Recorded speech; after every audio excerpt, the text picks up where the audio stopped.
magnificent quality. But you can see the Beaux-Arts, the very formal style, the very classical style of architecture was prominent. And then we also had the Compass High Schools. East, West, and South were built in the 20s. And this is East High. George Williamson was the architect, and it was completed in 1925. So moving along in the 1930s, obviously we had a very significant economic issue that was ongoing, and the City and County building was completed in 1932.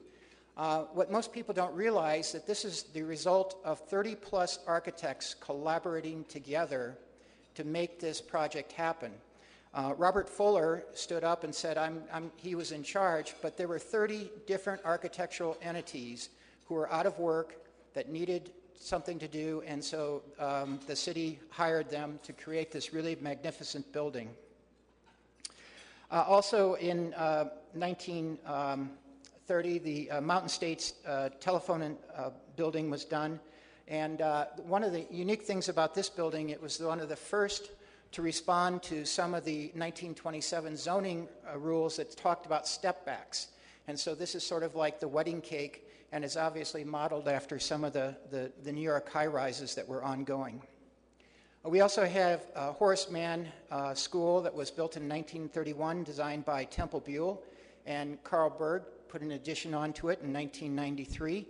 A magnificent structure. We're very blessed in Denver to have so many school buildings that are significant in their detailing, and that the Denver Public Schools has taken it on to continue their lives.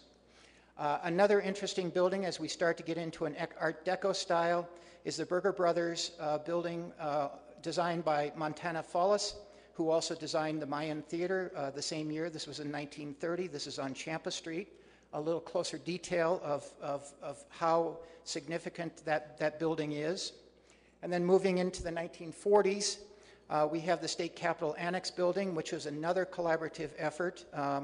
George Meredith Music gets the credit for this building in the late 1940s. And then another really significant building is the what was then called the Denver Municipal Stadium, now referred to as the Denver Coliseum. Roland Linder was the city architect at that time and gets credit.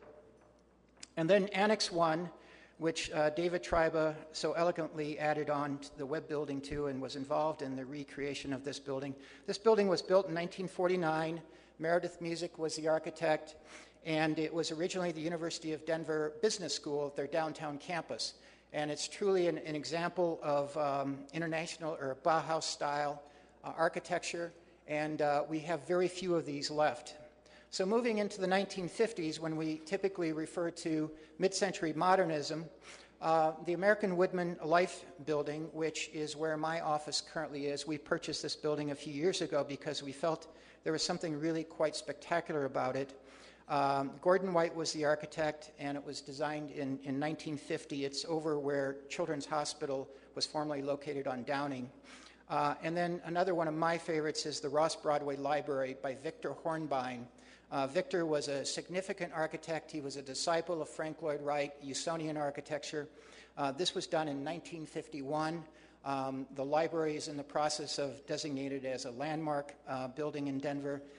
Very spectacular building, and I would urge on a lot of these buildings that you would go into them and really see how successful they are. Another really beautiful building is an A-frame structure that Bill Muchow designed in 1954. It's in the Cherry Creek area, and it is currently being lived in by an architect who is passionately going through the restoration of this house, and is truly remarkable.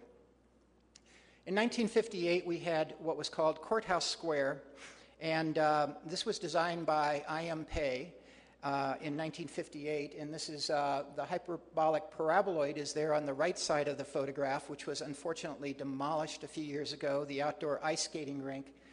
This was really a jewel in Denver, and unfortunately we lost most of this. Across the street was the Hilton Hotel that was also designed in the same part of the same complex. I.M. Pei was the architect, and one of the unique things about this building is that the concrete that was used here is from the stone of the Arapahoe Courthouse, which used to be on this site. And so they ground it up and they put it into the concrete in a mix. And so it has a lot of coloration. It has a lot of memory of the original historic building. But it truly is a great modernist building. It's almost virtually impossible to get this quality and this consistency of concrete work today. And then another one, I'm sorry this photo is a little blurry, but this is Hangar 61 out at Stapleton Airport. The Ideal Basic Cement Company had their corporate aircraft housed in this. It was designed by Fisher & Fisher. And it recently was reconverted to a church. And so it does have another life, and we're very thankful that it's still there. But you can see how significant this is, a very thin shell concrete structure, just magnificent in its design. So in the 60s then, of course, everybody knows the Woody Allen house. It's called the Sculptured House by Charles Deaton, who was an architect from Kansas City. This was done in 1963, and so you can start to see some styles happening here. This is the Regency student housing along I-25. It was built in 1960. We're not sure who the architect was. It's now housing for the Auraria campus. And then another a pair of buildings. The first Interstate Bank building was done in 1960 by Raymond Harry Irwin, and it's quite a classic 1960s office tower. In 1970s, we obviously had a lot of movement going on. We had the Denver Art Museum with the Geoponte building in 1971 with the local architect Jim Sudler. And then we had a major competition to design the Judicial Heritage Center that Rogers Nagel Langhart won in 1977. And unfortunately, this is what happened to it about a year ago as we're making room for a new state judicial center. Another one of my very favorite buildings is the Park Central office building, also designed by Bill Muchow. George Hoover and Carl and Gary Desmond were involved in this. In 1973, this is an AIA National Honor Award winning project. So this is really, really significant. The building still functions very well. And then the Auraria Library, designed by Helmut Jahn, Steve Murphy from Chicago in 1976. And this building is now going through a major transformation. But this building is about featuring high technology and the climate here in Denver, and it's quite a spectacular building. So in the 1980s, we saw lots of downtown office towers. We saw redevelopment of the downtown, the 16th Street Mall by I.M. Pei in 1982. And again, fortunately, this was up for rethinking what it was all about. The granite pavers were coming apart, and so we've got people rethinking that process, and they are now committed to following through on the original design. We had a number of office towers, the Amico Tower designed by Cohn Pedersen Fox in 1980, which was one of the premier architectural firms in the country.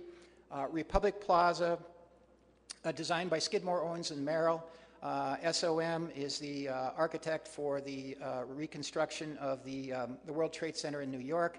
This was done in 1984, and SOM was a very strong designer across the world in doing office buildings, and so we're fortunate that Denver has a lot of their work.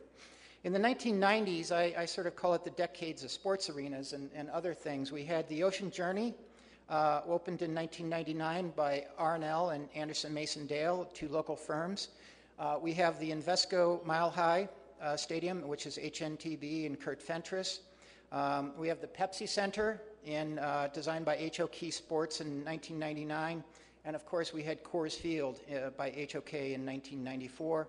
And then, of course, DIA, designed by Kurt Fentress in 1995. So we had a lot of very significant buildings going up, as well as the Denver Public Library in 1995 by Michael Graves and Brian Klipp's firm. So in 2000, we had the Museum of Contemporary Art by David Ajay and Davis Partnership. The Hamilton wing of the Art Museum by Daniel Libeskind, the Justice Center by Brian Klipp's firm, and then I put this one in there because I had to have one of our projects, but this is the North Creek development in Cherry Creek, where there's lots of work going on. And then off to the very left, you can see David's building there, so I got part of you in there, David. But So a lot of very big development taking place. The